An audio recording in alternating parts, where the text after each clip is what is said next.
Alright, so I came back here to check this camera I put out a week or two ago whenever I was squirrel hunting. Scouting and squirrel hunting. Shot a squirrel back here, found a little patch of oaks where I can climb up, and then I got on this little trail here where they kind of funnel through. And I'm not real excited about this one, but I'm curious to see what's on this. Okay, so not much to see there. One yearling buck and one doe and a squirrel. But I'm going to swap out cards here and take this camera back with me, and maybe I'll find somewhere else to put it. But the main goal today is to go watch a certain field where I'm looking for a certain buck. More importantly, where's he coming from? Because I've not seen him come out of the woods yet, but I've seen which end of the field he's been on and have an idea where he's coming from, but I don't know yet. So let's go see if we can hit a couple more spots before I go set up for the evening to watch that field. Okay, so I'm here in this little thicket. This is one of my doe killing spots, and I'm not telling you where it is. I've never seen a good buck here. I've never seen more than a yearling, and I rarely see a good rub in here. Even during the rut, you'd think there'd be bucks in here. I've hunted here all times of the season. Always see does, see yearling bucks sometimes. This is where I come to kill a doe when I want to go doe hunting or whatever. With that said, I'm going to put a camera out just in case there might be a buck in here, or just to get an idea of how many does are running through here. I already got an idea. It's as good as it always is, because I've bumped on the way in here. I bumped one deer, and then I just jumped a doe and a fawn right here in the edge of this thicket. So they're still in here. We got two trails in front of me. One trail coming down here and another trail coming down this way. They come together right here. Got my camera right here. Three big northern red oak trees. They're just starting to drop. Hopefully they got a good crop of acorns, because the deer will annihilate these when they drop. They usually drop real early too, so this is, whether there's acorns or not, this is a great travel route for the deer, but it's even better when these acorns are dropping. So really good spot, hard to pick a tree to climb. In the past I've always used a climbing stand, and if you follow this left trail on down about 20 yards, I got a hackberry tree. I've killed out of it. I've bow hunted and gun hunted, had deer walk under it and everything. But now I've got climbing sticks. I've got a lock-on coming in the mail, and I'll be looking into getting a saddle as well. Try saddle hunting. So with these different options, I've got more trees I can climb in here, and it's you got to pick the right tree, because most of this is too thick to shoot through. So having something other than a climbing stand is going to be a real bonus in here. And I plan on bow hunting here again. I'll probably maybe get an early season doe kill in here, so let me know if you want to see that. I am going to be looking for a couple of bucks, so I might even be buck hunting opening day, but I'll be in here soon, so stick with me. So I was on an early, not a draw hunt, just an open archery hunt this past weekend. It opens before season every year. Didn't kill a deer, came pretty close, but I could not find my windicators anywhere. I couldn't find any milkweed.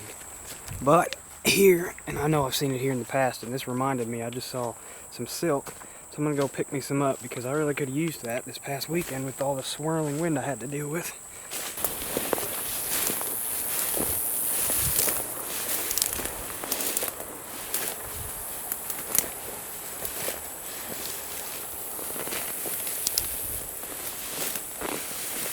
I like to pick the ones that are just starting to split. They haven't spilled any silk yet, but they're ripe and ready to eat. Don't eat them. These ones that are halfway brown are perfect. Just let them dry out inside. They'll dry out the rest of the way.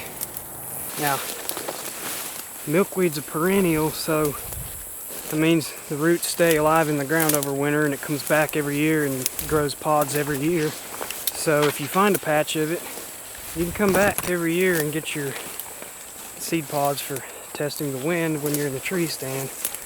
And I think they work better than those little bottles of dust you get, the powder. That stuff works good for telling the immediate wind direction, but it scatters and disperses pretty quickly.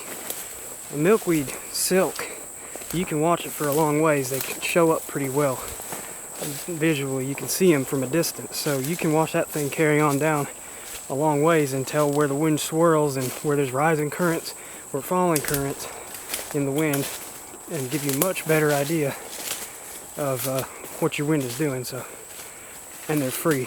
I mean, those bottles are cheap, but milkweed's free, and you find it in your hunting spot. So that's your little bit of information if you didn't already know it.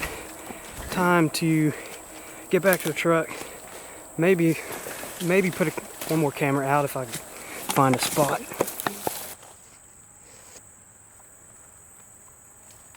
I've got my other camera set up in this little patch of woods here. It's kind of between fields and thickets. It's kind of like sort of a crossroads type of area.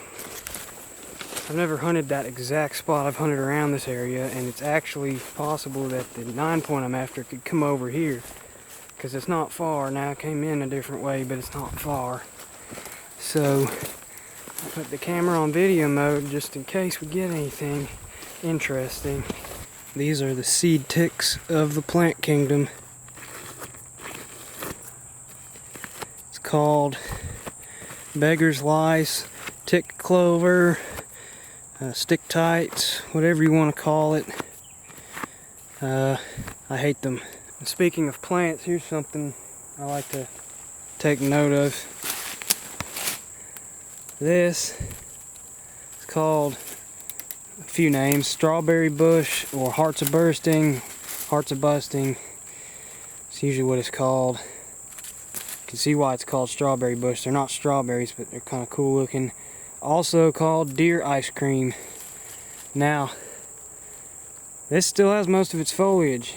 That just goes to show what this kind of habitat will provide for the deer when you let fields grow up. There's enough of this growing, there's enough other stuff growing. There's tons of deer in this area. And with as many deer as there are running around here, and you still see foliage on that, it means that they've got plenty of food. Now here, as we go into fall, a lot of this green stuff's going to die out, and they'll start shifting towards acorns, and that's when I like hunting. If there's not a lot of food, that stuff will stay green in the winter time, and if it's not getting eaten, you probably don't have very many deer in the area. If you do, they'll eat that stuff. They'll eat all the leaves off of it. So there's your little tidbit. Let's get in the truck here and drive on down to this field and do a little field watching. I just got a glimpse in the field. There's already a doe out there. At least a doe.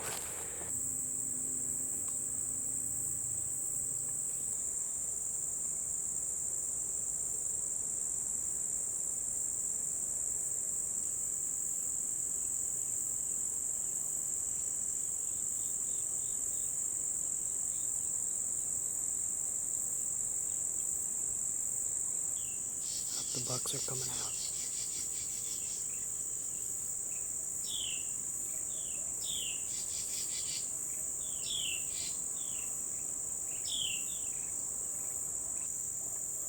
Deer number 11 and 12 have entered the field.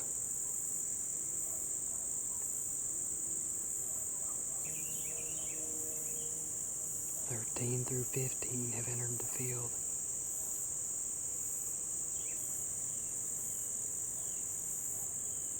Those 3 deer that just came out ran back into cover because somebody drove down this driveway across the property line.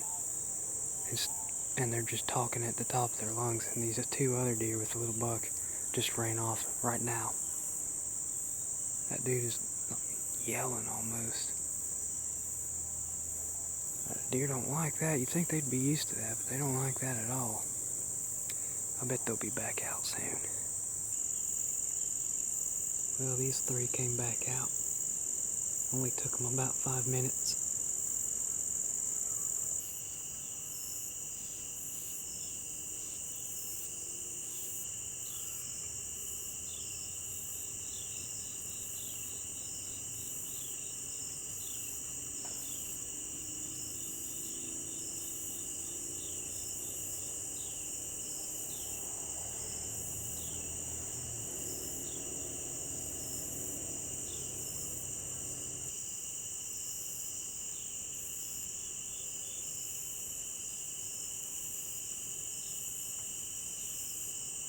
I think these deer were out in the field earlier. They just came back out.